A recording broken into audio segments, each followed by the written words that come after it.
100 বছর। Good morning friends, কেমন আছো তোমরা সকলে? আশা করছি সকলে খুব ভালো আছো।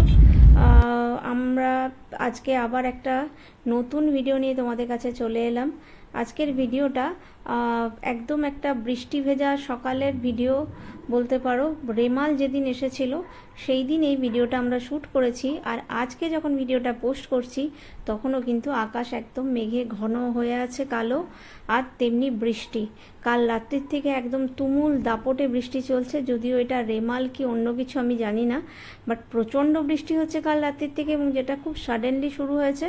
আর যেদিন রেমাল হয়েছিল সেদিন রবিবার দিন, সেদিন আমরা সকালে এই জায়গাটা শ্যুট করতে বেরিয়েছিলাম।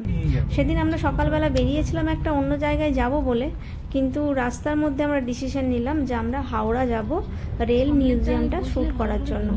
তো হাওড়া রেল মিউজিয়ামের কথা আমি অনেক শুনেছি, অনেক ভিডিও দেখেছি, তাই আমার খুব ইচ্ছে ছিল যে একবার মিউজিয়ামটাকে আমার ক্যামেরায় তুলে ধরার। তাই জন্য রাস্তার মধ্যে ইনস্ট্যান্ট ডিসিশন নিয়ে আমরা বেরিয়ে গেলাম হাওড়ার উদ্দেশ্যে। আর হাওড়া যেতে যেতে যে রাস্তাটা, সেই রাস্তাটা ভাবলাম তোমাদের সাথে একটু শেয়ার করি। যখনই নর্থ ক্যালকাটার ভেতর দিয়ে কোথাও যাই, তখনই নর্থ ক্যালকাটার এই যে পুরনো বাড়িগুলো, একটা পুরনো ঐতিহ্য, একটা বাড়ি দেখলাম, সেটা তোমরা ভিডিও শুরুতে দেখতে পাবে, 1927 সালের বাড়ি ছিল, লেখা ছিল 1927। তো এই বাড়িগুলোর যে ঐতিহ্য, মানে একটা অদ্ভুত নস্টালজিয়া কাজ করে যখনই নর্থ ক্যালকাটার ভেতর দিয়ে যাই। তো তাই জন্য ওই ভিডিওটা শ্যুট না করে থাকতে পারলাম না। তো যথারীতি ভিডিওটা পুরো নর্থ ক্যালকাটার ভেতর দিয়ে যেতে যেতে, বড়বাজারের ভেতর যেতে যেতে যা যা ছিল সব কিছুই শ্যুট করতে করতে তোমাদেরকে নিয়ে যাচ্ছি, যাতে তোমাদেরও এই নস্টালজিয়াটা তোমরাও ফিল করতে পারো। কারণ কি, কলকাতার মধ্যে না আলাদাই একটা জাদু আছে, জাদুনগরী বলা হয় না, সত্যি একটা জাদু আছে। যখন তুমি ভিড়ের মধ্যে বাসে, ঘাটে, ট্রেনে, যেখানেই ওঠো না কেন, তুমি সবসময় না একটা কলকাতার যে কোনো রাস্তাঘাটের মধ্যে যদি তুমি ক্যামেরা নিয়ে ঘোরো, তুমি কোথাও না কোথাও ফটোজেনিক কিছু পেয়েই যাবে। এত সুন্দর জায়গা হচ্ছে এই কলকাতা। কালকে না পরশু দিন আমি যে ভিডিও দিয়েছিলাম, সেখানে একজন কমেন্ট করেছিল যে আমার শহর কলকাতা, প্রবাসীরা সত্যি খুব মানে কষ্ট পায়। এটা আমি ফিল করি, আমি এটা বুঝতে পারি। যখন আমি বাইরে থাকতাম তখন আমিও আমার শহর, আমার জায়গা, আমার দেশকে, আমি আমার শিকড়কে খুব মিস করতাম। তো সেই কলকাতা শহরের আনাচে কানাচে এখন আমি যত ঘুরছি তত আমি কলকাতার প্রেমে পড়ছি। মহানগরী আমাকে একদম মানে আপ্লুত করে দিচ্ছে তার রূপ দিয়ে, তার কি বলবো, জাদু দিয়ে, তার মায়া দিয়ে। তো এখন আমরা অলরেডি ঢুকে গেছি কলকাতা হাওড়া স্টেশনে। হাওড়া স্টেশন ক্রস করছি এখন। এই হাওড়া স্টেশনটাও একটা যেন ঐতিহ্য, এই লাল বাড়ি, তাতে একটা ইয়েলো কালারের মার্কিং করা, মানে এত সুন্দর লাগে না এই জায়গাগুলো। খুব একটা তো হাওড়া যাওয়া হয় না, স্টেশনেও যাওয়া হয় না, কিন্তু সেদিন যখন গেলাম ভীষণ ভালো লাগছিল। ইচ্ছে করছিল এক্ষুনি স্টেশনের ভেতরে যাই, একটা ট্রেন ধরি, বেড়াতে চলে যাই। তো যাই হোক, এগুলো সমস্ত কিছু ক্রস করতে করতে ফাইনালি গিয়ে আমরা রেল মিউজিয়ামে হাজির হলাম। আর রেল মিউজিয়ামটা দেখে তো আমি মুগ্ধ। এতদিন তো আমি লোকের ভিডিওতে দেখেছিলাম, একবার নিজের চোখে যখন গিয়ে দেখলাম না, আমি পুরোপুরি একদম মানে মুগ্ধ হয়ে গেছি। এত সুন্দর একটা জায়গা, এত সুন্দরভাবে ওনারা পুরো হিস্ট্রিটাকে, রেলওয়ের যে হিস্ট্রি, 100 ইয়ার্সের যে হিস্ট্রি, একদম পুরনো আমলের সেই কয়লার ইঞ্জিন, তারপর ডিজেল, তারপর ইলেকট্রিক, সমস্ত কিছু একদম পরপর পরপর সুন্দর করে ওরা গুছিয়ে ওখানে সাজিয়ে গুছিয়ে রেখেছে। মানে এত সুন্দর করে ওখানে প্রেজেন্ট করা হয়েছে ব্যাপারগুলো, যে কেউ রেল সম্বন্ধে একটা, যে কিছুই জানে না, সেও একটা আইডিয়া করে নিতে পারবে। যেমন হচ্ছে আমিও কিছুই জানতাম না, ওখানে গিয়ে সত্যি দেখতে দেখতে সত্যি এত ভালো লাগছিল। ট্রান্সফরমেশনগুলো পরপর পরপর স্টেপ বাই স্টেপ দেওয়া আছে। শুধু যে মানে ইঞ্জিনগুলোর ওখানে সমস্ত হিস্ট্রি, ছবি এইসব দেওয়া আছে তা না। আমি ওখানে একটা খুব ইম্পর্টেন্ট জিনিস দেখেছি, সেটা আমি পরের দিনের ভিডিওতে নিয়ে আসবো, আজকে আমি আর বলছি না।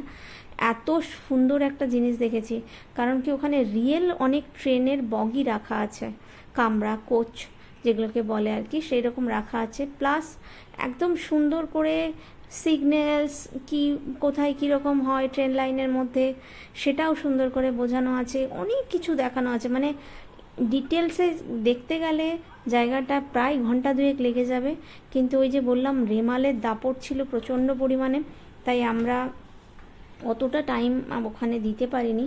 আমাদেরকে খুব মানে এত দমকা দমকা দিয়ে বৃষ্টি আসছিল যে আমাদেরকে বারবার ছাতা খুলতে হচ্ছিলো আর বন্ধ করতে হচ্ছিলো, তাই জন্য আমরা খুব তাড়াতাড়ি দেখে বেরিয়ে গেছি। জানি না কতটা কি কাভার আপ করতে পেরেছি। আজকে তোমাদেরকে অল্প একটু দেখাচ্ছি। এই যে দেখো এখানগুলো এত সুন্দর করে প্রত্যেকটি ছবি এখানে দেওয়া আছে না, আর খুব ক্লিন, সব থেকে বড়ো কথা ভীষণ ক্লিন জায়গাটা। তো সব মিলিয়ে তো ভীষণ ভালো লাগছিল, কিন্তু এত বালি ঝড় হচ্ছিল যে তাকানো যাচ্ছিল না, যে বাধ্য হয়ে আমাদেরকে তাড়াতাড়ি ফিরে আসতে হয়েছে। আর সত্যি কথা বলতে যেভাবে ওয়েদার খারাপ হচ্ছিল, তাড়াতাড়ি ফিরে না এসে কোনো উপায় ছিল না। পরের দিনের ভিডিওতে তোমরা দেখতে পাবে যে আমরা গোটা রাস্তাটা কী ধরনের বৃষ্টি পেয়েছি। প্রচণ্ড বৃষ্টি হচ্ছিল, মানে সামনে কিছু দেখা যাচ্ছে না।